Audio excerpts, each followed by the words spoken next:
الحمد للہ وکفى وسلام علی عباده الذین اصطفى اما بعد اعوذ باللہ السمیع العلیم من الشیطان الرجیم بسم اللہ الرحمن الرحیم والذین یؤتون ما آتوا وقلوبهم وجلة انہم الی ربهم راجعون اولئک یسارعون فی الخیرات وهم لها سابقون۔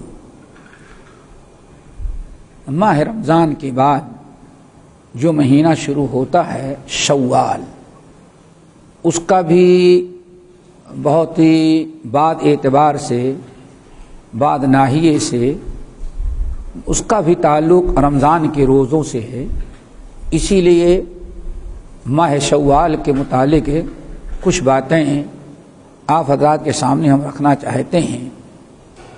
سب سے پہلی چیز تو یہ ہے کہ شوال بھی ہمارے لیے خیر و برکت اور بڑی فضیلت کا مہینہ ہے۔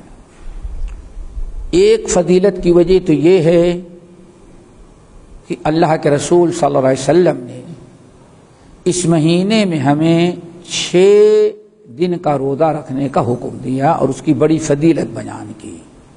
ماہ رمضان کا روزہ گزار لینے کے بعد عید کا دن جو ہے شوال کی پہلی تاریخ، وہ تو عید کا دن ہے، اس دن روزہ رکھنا ناجائز ہے۔ عید کے دوسرے دن سے لے کر کے شوال کے آخر تک پورے مہینے میں چاہے لگاتار یا ناگا کر کے وہ جیسے رکھنا چاہے 6 روزہ رکھ لے تو اس روزے کی بڑی فضیلت بیان کی گئی ہے۔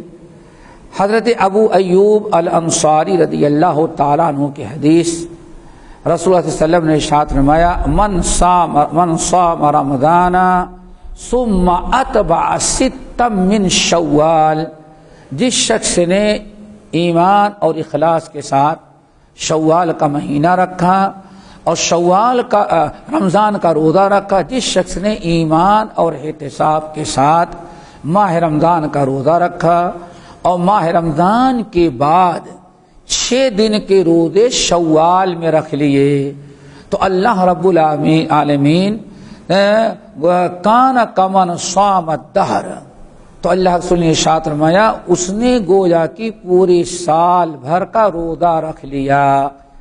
سبحان اللہ، یہ روز شوال کے روزے کی فضیلت، من صام رمضان فاتبعہ 6 من شوال کان کمن صام الدہر او کما قال علیہ السلام، جس شخص نے شوال کا روزہ رمضان کا روزہ رکھا اور رمضان کے بعد 6 روزے شوال میں رکھ لیے تو اس نے اللہ کے نزدیک گویا اس نے پورے سال بھر کا روزہ رکھا۔ دوسری روایت میں نبی علیہ السلام نے اس کی مزید وضاحت کی، کیسے سال بھر کو روزہ ہوا؟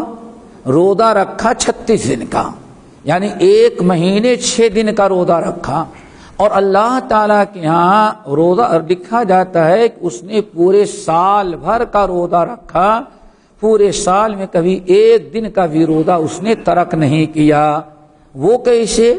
نبی علیہ السلام نے اس کی وضاحت بیان کی، فرمایا عشر بعشرۃ اشہر، اللہ تعالیٰ کے ہاں ایک بڑا نظام ہے، بڑا اہم نظام ہے، اللہ تعالیٰ کی سنت اللہ اور فیصلہ ہے کہ ایک نیکی کا بدلہ اللہ تعالیٰ کے ہاں کم سے کم 10 ہے، جیسے کہ رب العالمین نے ارشاد فرمایا من جاء بالحسنۃ فلہ عشر امثالھا، جس نے ایک نیکی کیا تو اسے کم سے کم 10 نیکی کا ثواب ملے گا۔ آپ نے ارشاد فرمایا اس حساب سے اللہ تعالیٰ کے اس فیصلے کے مطابق کہ جس نے ایک نیکی کیا گویا کہ اس نے 10 نیکیاں کی، اس حساب سے جس نے رمضان کا 1 مہینے کا روزہ رکھا گویا کہ اس نے 10 مہینے کا روزہ رکھ لیا، 1 نیکی 10 کے بدلے، تو گویا کہ 1 مہینے کا روزہ رکھا تو 10 مہینے کا روزہ اس کا شمار ہو گیا۔ اب سال کے پورا کرنے کے لیے 2 مہینے باقی رہ گئے، 11 اور 12 10 مہینے تو گزر گئے، 2 مہینے اور رہ گئے ہیں سال کے۔ اب اگر کوئی انسان 6 روزے شوال میں رکھ لیا شوال میں جس نے 6 روزے رکھ لیا گویا کہ اس نے چونکہ ایک نیکی کا بدلہ 10 تو ایک مہینے میں 3 دن کا روزہ اگر رکھا 3 روزہ ایک مہینے کے بدلے ہو گیا اور 6 روزے 2 مہینے کے بدلے ہو گئے تو گویا کہ جس نے 6 دن کا روزہ رکھا گویا سمجھ لو کہ اس نے اللہ تعالیٰ کے ہاں 2 مہینے کا روزہ رکھا. اس طرح سے اس نے پورے مہینے کا سال بھر کا روزہ رکھ لیا. سال کا ایک دن بھی ایسا اس کا نہ گزرا جو اللہ تعالیٰ کے ہاں روزے میں نہ شمار کیا جائے. اللہ تعالیٰ ہم سب لوگوں کو شوال کا بھی روزہ رکھنے کی توفیق نصیب فرمائے. اللہ نے آپ کو آزادی دی ہے عید کے دوسرے دن تیسرے دن سے لے کر کے آخری شوال تک جب بھی آپ روزہ رکھنا چاہیں رکھ لیں.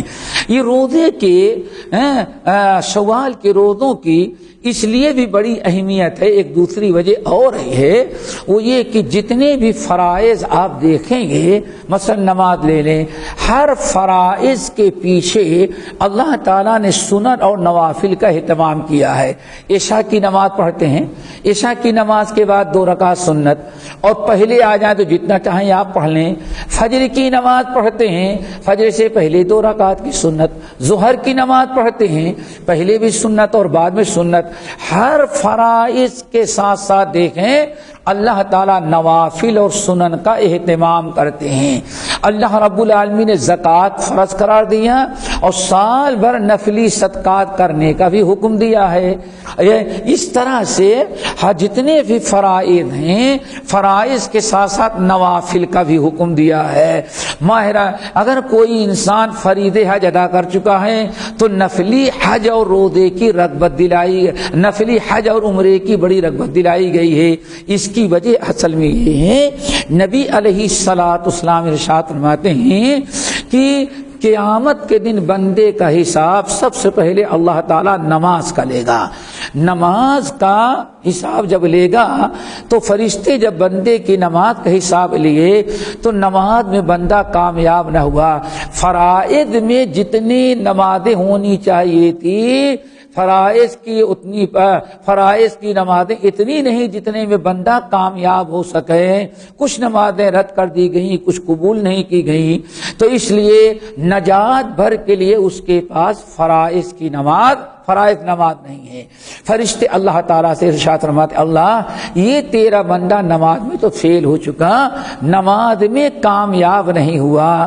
تو نبی علیہ الصلوۃ والسلام ارشاد فرماتے ہیں جب اللہ تعالیٰ سے فرشتے کہتے ہیں الہ العالمین آپ کا یہ بندہ جس کی نماز کا ہم حساب لے رہے تھے وہ نماز میں تو کامیاب نہیں ہو سکا تو اللہ تعالیٰ فرماتا احاسبتم کیا تم لوگوں نے اس کے نوافل کا بھی حساب لیا. فرشتے کہتے ہیں اللہ تعالیٰ نہیں ہم نے تو صرف فرائض کا حساب لیا. بندے کے پاس اللہ فرماتے جا کر کے دیکھو سنن اور نوافل بھی کچھ ہیں. فرشتے دیکھتے ہیں تو کہتے ہیں اللہ تعالیٰ فرائض کے بعد فرائض میں تو کامیاب نہیں ہوا ویسے سنن اور نوافل بھی اس نے پڑھی ہیں وہ بھی ریکارڈ میں موجود ہیں. تو اللہ تعالیٰ فرمائیں گے فرشتوں میرے بندے کے جو سنن اور نوافل نمازیں ہیں ان کو فرائض میں منتقل کر کے میرے بندے کو نماز میں کامیاب کر دو.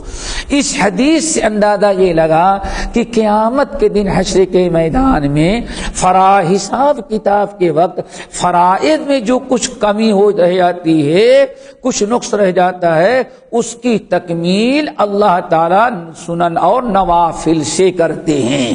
اسی لیے تمام اہل علم کا فیصلہ ان احادیث کی روشنی میں کہ یہ نوافل کا اہتمام اس لیے ہم کرتے ہیں نوافل و سنن کا اہتمام کرنے کا اللہ تعالیٰ نے اس لیے ہمیں حکم دیا ہے تاکہ ہم فرائض میں کامیاب ہو جائیں.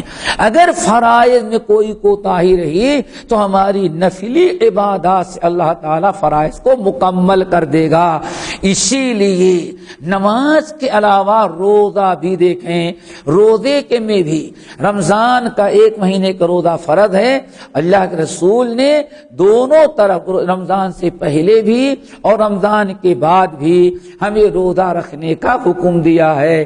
مثال کے طور پر نبی علیہ السلام نے ہر مہینے 3 دن کا روزہ رکھنے، یعنی چاند کی 13، 14، 15، چاند کی 13، 14، 15 کو روزہ رکھنے کی بڑی تاکید کی ہے۔ نبی علیہ السلام نے بڑی فضیلت بیان کی ہے۔ اسی طرح سے نبی علیہ السلام کے بارے میں آتا ہے بہت زیادہ نفلی روزہ رکھتے، خصوصاً شعبان کے مہینے میں، رمضان سے پہلے جو ہے شعبان کے مہینے میں بھی روزہ رکھنے کی اللہ کے رسول نے ترغیب دلائی۔ اور نبی علیہ السلام کے متعلق ام المومنین عائشہ رضی اللہ تعالیٰ عنہا فرماتے ہیں رمضان کے بعد نبی علیہ السلام سب سے زیادہ روزہ کسی مہینے میں رکھتے تھے تو شعبان کا مہینہ ہوتا تھا۔ تو شعبان، رمضان کے پہلے شعبان میں روزہ، پھر رمضان کے بعد بھی آپ نے 6 روزوں کی فضیلت بیان کر دی اور رکھنے کی رغبت دلائی شوال کے اندر، تاکہ ہمارے فردی روزوں کے اندر اگر کچھ خامی اور کچھ نقص رہ گیا ہے تو ان 6 روزوں کی برکت سے اللہ تعالی ہمارے فردی روزے کو فردی روزوں میں سارے نقائص اور عیوب کو ختم کر کے ان کے ذریعے اللہ تعالیٰ روزے، رمضان کے روزے کو مکمل بنا کر کے ہمارے لیے کامیابی کا راستہ ہموار کر دے گا۔ اسی لیے کوشش یہی ہونی چاہیے شوال کے مہینے میں 6 روزوں کا بھی اہتمام کریں۔